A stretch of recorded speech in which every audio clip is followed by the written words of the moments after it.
Hello everyone, आप सभी का हमारे YouTube channel Rudra nursing express में हार्दिक स्वागत है। आज का हमारा important topic community health nursing के अंतर्गत आज हम लोग पोलियो एडिकेशन प्रोग्राम के बारे में डिस्कशन करेंगे।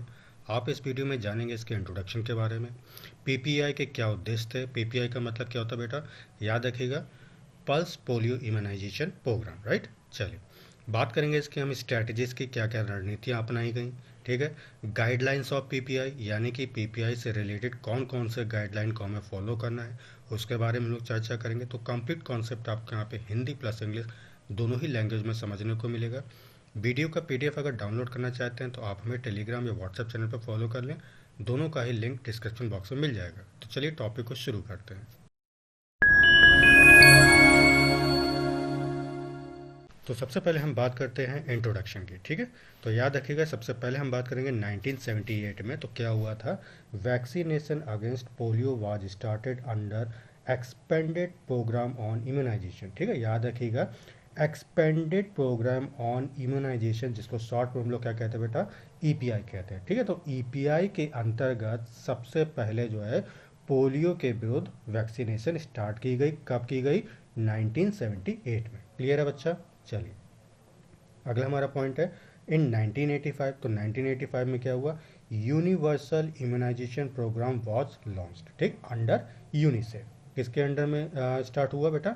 याद रखिएगा, यूनिसेफ के अंडर जो है आपका यूनिवर्सल इम्यूनाइजेशन प्रोग्राम लॉन्च किया गया। क्लियर है? चलिए नेक्स्ट पॉइंट हमारा 1995 से लेकर 1996 के बीच में क्या हुआ? तो याद रखिएगा, पल्स पोलियो इम्यूनाइजेशन प्रोग्राम, जिसको शॉर्ट में हम लोग पीपीआई कहते हैं, वॉज लॉन्च, ठीक है। लॉन्च किया गया, कब किया गया? 1995 से लेकर 96 के बीच में, ठीक।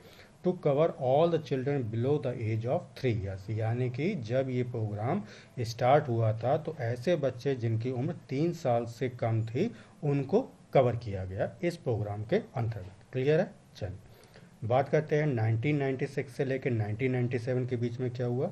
तो target age group was increase to all children under the age of 5 years.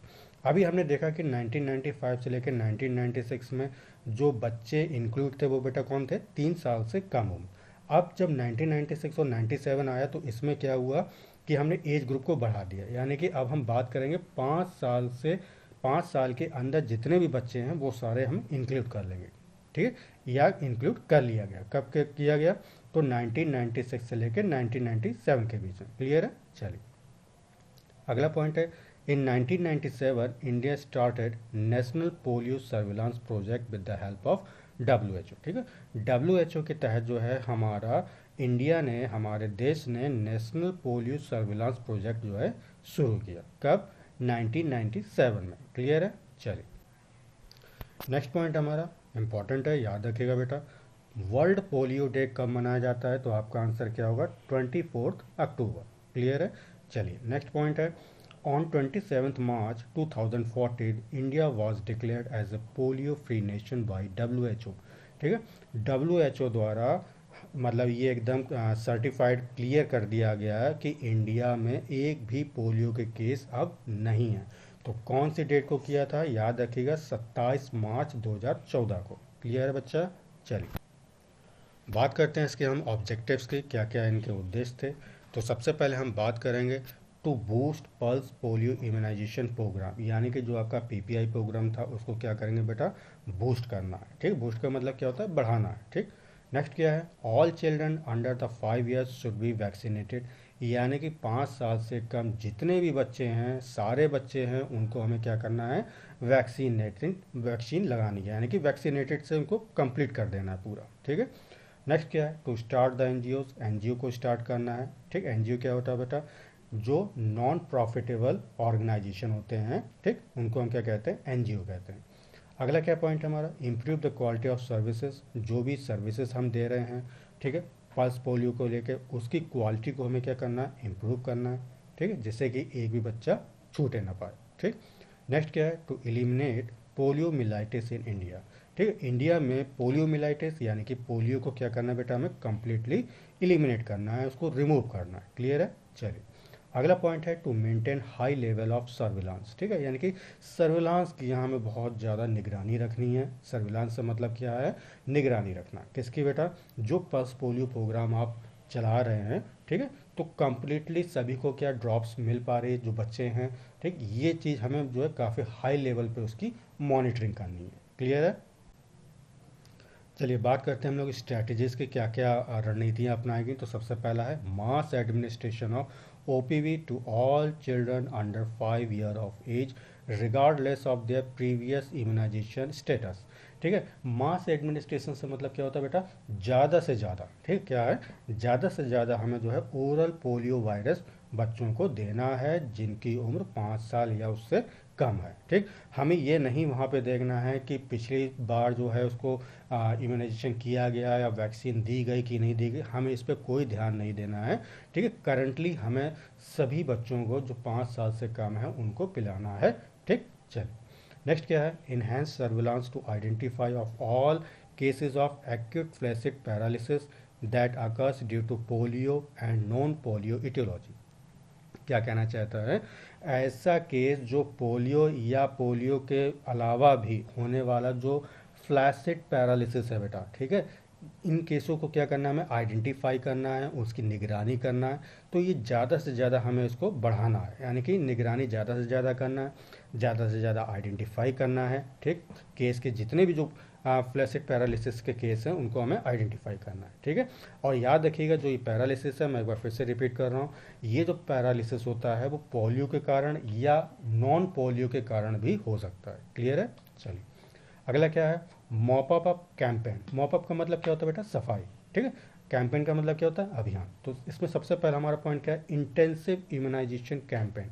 Intensive का मतलब क्या होता है, बहुत ज़्यादा। ठीक है, बहुत ज़्यादा जो है हम लोग यहाँ पे इम्यूनाइजेशन से लेकर जो कैंपेन्स होते हैं उनको हमें यहाँ पे स्टार्ट करेंगे ऐसी एरिया को where polio cases are detected, जहाँ पोलियो केस को डिटेक्ट किया गया है, वो वहाँ पे क्या नाम, एक आध केस आपको ऐसे मिल गए हैं, तो वहाँ पे आप क्या करेंगे, इंटेंसिव इम्यूनाइजेशन कैंपेन चलाएंगे वहाँ पे। ठीक, where there is a high risk of transmission, और ऐसे एरिया में जहाँ आपको पोलियो के केस मिले हैं तो ऐसे बेटा क्या होता है, वहाँ पे जो ट्रांसमिशन की जो दर है, जो फैलने की दर है, वो बहुत ज़्यादा प्रबल होती है। ठीक है, अगला क्या है, focus door to door vaccination to ensure no child is missed. और हमें ज़्यादा से ज़्यादा इस बात पर फोकस करना है कि डोर टू डोर वैक्सीनेशन हमें करना है, जिससे कि हमारा एक भी बच्चा छूट ना पाए। ठीक है, चलिए नेक्स्ट पॉइंट क्या है, investing in research to develop better vaccine diagnosis and treatment. और क्या करना है बेटा, हमें जो हम रिसर्च यहाँ पे ऑर्गेनाइज करेंगे या ऑपरेट करेंगे, इसमें ज़्यादा से ज़्यादा फंडिंग पैसा मिले, जिससे कि अब बेटर जो है वैक्सीन्स तैयार की जाएँ, डायग्नोसिस अच्छा से अच्छे किया जा सके और उसी के अकॉर्डिंग उसका ट्रीटमेंट किया जा सके। ठीक है, तो हमें क्या करना है, रिसर्च को ज़्यादा बढ़ाना है, और रिसर्च तभी बढ़ेगा जब ज़्यादा से ज़्यादा आपका फंडिंग उसमें होगी, पैसा ज़्यादा मिलेगा तब। ठीक है, चलिए नेक्स्ट पॉइंट है, ensuring vaccines are stored and transported at the correct temperature to maintain their efficiency.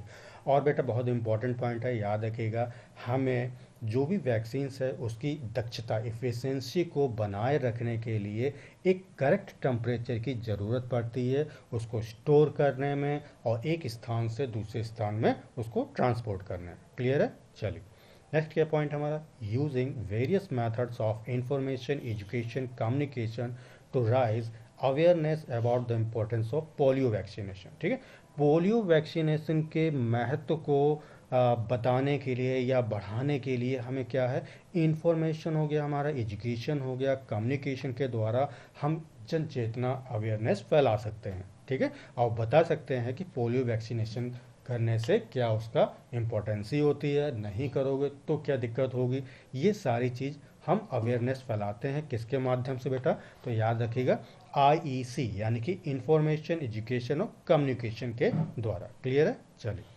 Next point हमारा, engaging community leaders, religious leaders and influencers to promote vaccination. ठीक है, वैक्सीनेशन को प्रमोट करने के लिए कुछ भागीदारी भी होनी चाहिए, जैसे हमारे सामुदायिक नेता लोग हो गए, ठीक, रिलीजियस लीडर जो धार्मिक नेता हैं, ठीक है, और इन्फ्लुएंसर्स हो गए, ठीक, जो कोई प्रभावशाली व्यक्ति है, अगर वो बताए तो लोगों को ज़्यादा जो है वो अपनी तरफ अट्रैक्ट कर सकते हैं। ठीक है, लोग जो है उनकी बातों को ज़्यादा समझेंगे, ठीक है, क्योंकि वो उनके चहीते होते हैं। ठीक है, तो इस प्रकार जो हम लोग वैक्सीनेशन को प्रमोशन कर सकते हैं। अगला क्या है, regular monitoring and evolution of the immunisation programme, जो हमारा इम्यूनाइजेशन प्रोग्राम है उसका रेगुलर जो है, ठीक है, नियमित रूप से उसकी मॉनिटरिंग होती रहे, ठीक, उसका मूल्यांकन होता रहे। क्लियर है बच्चा? चलिए अगला पॉइंट है collaborating with international health agencies such as WHO, UNICEF.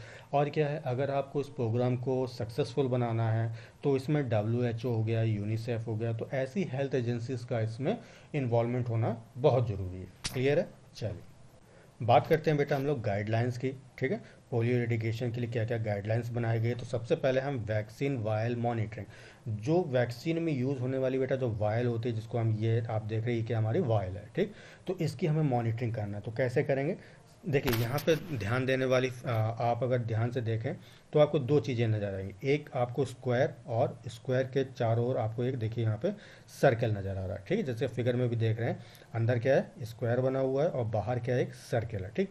इन्हीं दोनों चीज़ों को आपको समझना है, इन्हीं दोनों का खेल है, ठीक। चलिए तो सबसे पहला हमारा पॉइंट है inner square is lighter than outer circle. कह रहा है कि अगर इनर स्क्वायर हमारा हल्का है, हल्के कलर में है, किसकी तुलना में बेटा, जो बाहर सर्कल बना हुआ है उसकी तुलना में अगर उसका कलर, इनर स्क्वायर का कलर कैसा है, हल्का है, तो ऐसी वैक्सीन को आप यूज़ कर लें, आराम से कर सकते हैं। ठीक है, और ध्यान देना है यहाँ पे कि if expiry date not reach, ठीक है, यहाँ एक्सपायरी नहीं होनी चाहिए, ठीक है, एक्सपायरी के अंदर ही जो है आप उसको यूज़ कर सकते हैं। क्लियर है? चलिए अगला पॉइंट क्या है, इनर स्क्वायर इज डार्कनिंग। अब क्या कह रहा है कि जो हमारा अंदर का स्क्वायर है वो काफ़ी ज़्यादा डार्क हो गया है, ठीक है, but still lighter than outer circle, लेकिन अभी भी आउटर सर्कल से कुछ हल्का है, ठीक है, तो ऐसी वैक्सीन भी आप यूज़ कर सकते हैं, कोई दिक्कत नहीं है, ठीक है, बशर्ते उसकी एक्सपायरी ना हो, ठीक। चलिए नेक्स्ट क्या है, inner square matches the colour of outer circle, ठीक है। अब क्या कह रहा है कि जो स्क्वायर का कलर है और आउटर सर्कल का कलर है, दोनों ही क्या कर रहे हैं, मैच कर रहे हैं आपस में। तो याद रखिएगा ऐसी वैक्सीन को आप यूज़ नहीं करेंगे, ठीक है। यहाँ एक्सपायरी कोई मैटर नहीं रखता, भले ही उसके एक्सपायरी के अंदर वो चीज़ हो, ठीक। चलिए नेक्स्ट पॉइंट क्या है, inner square is darkening than outer circle. अब क्या कह रहा है, जो इनर स्क्वायर है वो काफ़ी ज़्यादा डार्क हो गया है बाहर के सर्कल की तुलना में, जैसे कि आप ये फिगर में भी देखो बेटा यहाँ पे देख रहे हैं, ठीक। तो ऐसी वैक्सीन भी आप जो है यूज़ नहीं करेंगे यहाँ पे। क्लियर है? चलिए आशा करता हूँ कि टॉपिक आपको अच्छी तरह समझ में आ गया होगा। टॉपिक कैसा लगा कमेंट करके ज़रूर बताएं। यदि वीडियो पसंद है तो उसे लाइक करें और चैनल को सब्सक्राइब जरूर कर लें। साथ में अपने फ्रेंड्स को वीडियो जरूर शेयर करें। तो तब तक के लिए अपना ख्याल रखें। Take care, bye bye, thank you so much.